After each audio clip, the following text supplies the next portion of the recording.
Hello everyone!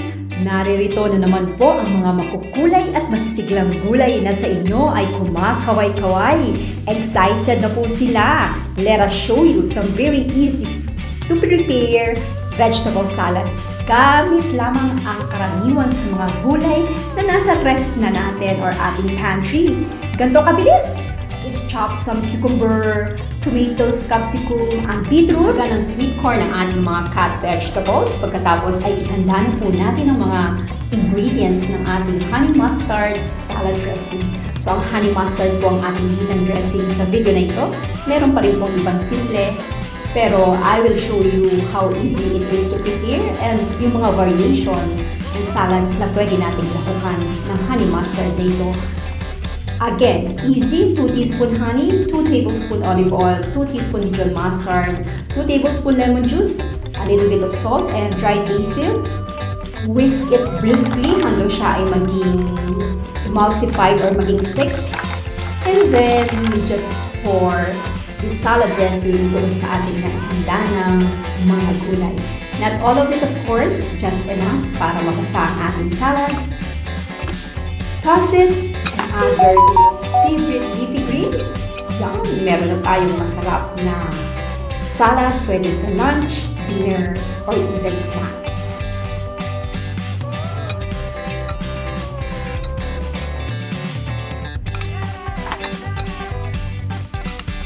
Next, salad number 2, honey mustard dressing pa din ang gamit. So easy. Mix 2 tablespoon olive oil, 2 tablespoon lemon, 1 teaspoon mustard, and 2 tablespoons of honey or 2 teaspoon of honey. A dash of dried basil and a little bit of salt. Just whisk it. Ayan. So we can prepare this honey mustard dressing in advance. Ilagay na lang sa ref at saka natin ibubuhos sa ating salad pagka tayo ay nakapaghanda na ng mga gulay.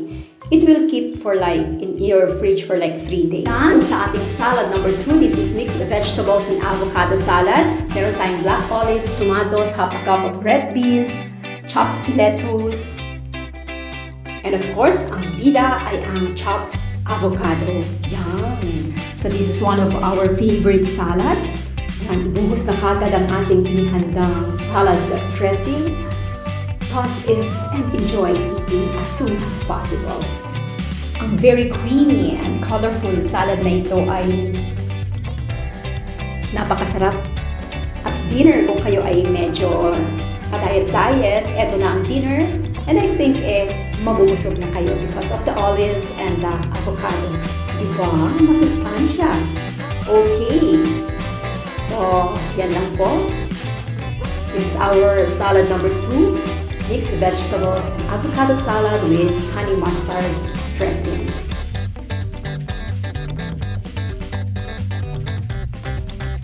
Hindi ako nagbibiro when I say na masarap ang honey mustard avocado salad. Kaya naman the next day, same salad pa rin ang requested ng aking mga dalaga. Okay, so again, chop some avocados, cucumbers, tomatoes, lettuce,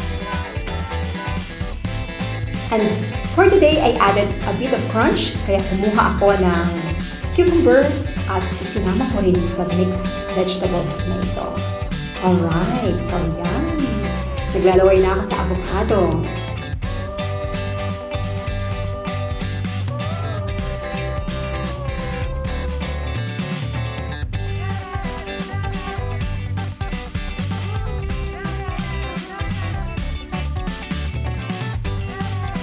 Sa Pilipinas ay napakarami nating avocado. Pwede lang maghingi sa kapitbahay, pero avocado smoothie lang ang alam nating gawin. Sa pagkain ito ay yung pala napakasarap niya sa salad. It's so creamy. Ito ang ginagawa nilang guacamole. Masarap pala ito kahit may lemon, kaunting asin. Isang napakasustansyang prutas na pwedeng pang salad. So, let's enjoy and start eating more avocados. Huwag lang ng smoothie. And for our third salad, this is creamy macaroni-vegetable salad. So, easy to prepare din. Just boil some macaroni.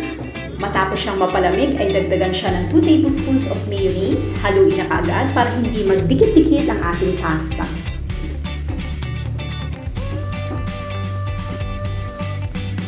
para lalong maging makrema at masarap ang ating mixed vegetable and macaroni salad, we will need 1 cup of fresh yogurt, half a pack of thick cream. Mix it well, and then pwede tayong magdagdag ng basil herb if you like or any herb that you want. Ngayon ay balikan na natin ang ating macaroni and vegetables. Paghaluin ang finely chopped or grated carrots, dagdagan ng black olives, at saka 1 cup of sweet corn. So haluin. Pagkatapos ay saka na natin ang idagdag ang ating creamy yogurt and cream. Yan. So haluin. Haluin mabuti para maging coated ng sarap at krema ang ating mga gulay. Magdagdag din ng sliced cucumbers and lettuce and then ilagay ito sa ref. Or if you want, you may also add ranch sauce. So this is best served chilled, kaya ilagay sa ref bago ihain o kainin. So easy, di ba? Colorful pa! At sa ating pang-apat na salad, colorful salad pa rin gamit ang honey mustard dressing. Yan! Okay, so ano-ano bang mga vegetables ang ating ginamit? Nagayat po ako ng purple cabbage, 2 colors of capcicum, yellow, orange, tomato, and cucumber. Naglagay din po ako ng red beans, lettuce, and yellow corn or sweet corn. Yan. So, yan po ang ating pang-apat na very colorful vegetable salad. For variation, kung gusto nyo medyo maiba-iba, kasi puro na lang gulay ang ating pinapakita, you may add tuna in oil. Ibuhos lang yung oil, drain it, just add the tuna sa ating vegetable, and you can enjoy a salad with tuna. At kung kayo naman ay hindi ka po sa budget, serve it with baked salmon or mackerel. O kaya naman here, another simple dinner idea, salad and creamy pasta. For salad number 5, we have Fatoush Salad or aka everyday salad kasi very common to. This is an Egyptian salad na mayroong lettuce, tomato, cucumber, capsicum. Tapos ang dressing niya is only lemon juice, olive oil, salt. Tapos binubudburan lang yan ng sumac. If you want, you may add parsley and mint. And that's it. This is our Fatoush Salad. Next, very easy salad again. Cucumber salad with tzatziki sauce. This is salad number 6. Madalas po itong inihahain kaulam ang chicken biryani. Okay, so how to prepare? Just remove the middle part of the cucumber, slice it, and then just mix some fresh yogurt. Pwedeng dagdagan ng chopped mint leaves if you want. Pwede kayong magdagdag ng black pepper powder and salt, and that's it. This is our cucumber salad, or kung tawagin pa sa Cyprus ay cucumber with tzatziki sauce. At syempre, hindi rin naman po magpapahuli ang ating panlasang Pinoy matapos matikman ang mga salad ng ibang panig ng mundo. This is a very budget-friendly salad, macaroni salad na mayroong kaong at saka gulaman. Yun lang po ang aking nakayanang bilhin. Kaya naman, just to satisfy my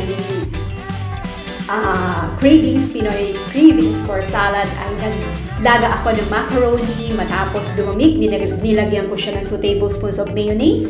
And now I am adding half a can of condensed milk and 1 pack of thick cream. Yan, paghaluin lamang ang ating macaroni at mga makremang lahok, pati yung kaong. Yan, matapos maihalong mabuti ang pampasarap, ay idagdag ang ating buko pandan, gulaman. Yan.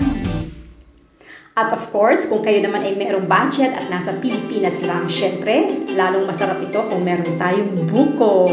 At dahil walang buko dito sa disyerto, nagtiyaga lang kami sa kaong, macaroni and jelly. Ayan, dinagdagan pa ng lola nyo ng jelly. Para naman, masatisfy ang cravings.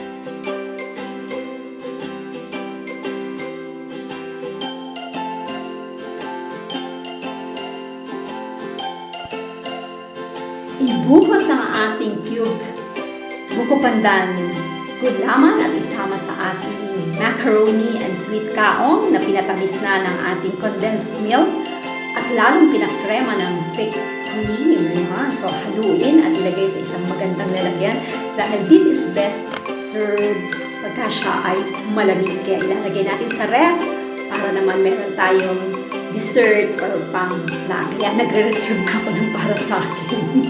Siyempre, ang kung kinakailangan. Hindi maubusan, no? Muutak ang cook siya, tagagawa eh. Siyempre.